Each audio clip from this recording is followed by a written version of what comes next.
నేను ఎన్నికల సమయంలో పదే మీటింగుల్లో మాట్లాడినప్పుడు కొన్ని విషయాలు చెప్పాను.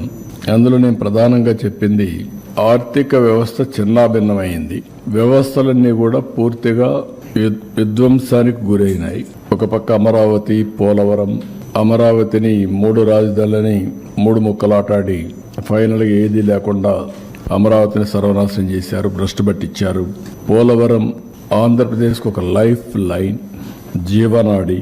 అలాంటి అమరావతి పూర్తిగా అంటే పోలవరాన్ని గోదావరిలో కలిపేశారు. ఎవరికి అంతుబట్టినటువంటి విషాదం అది.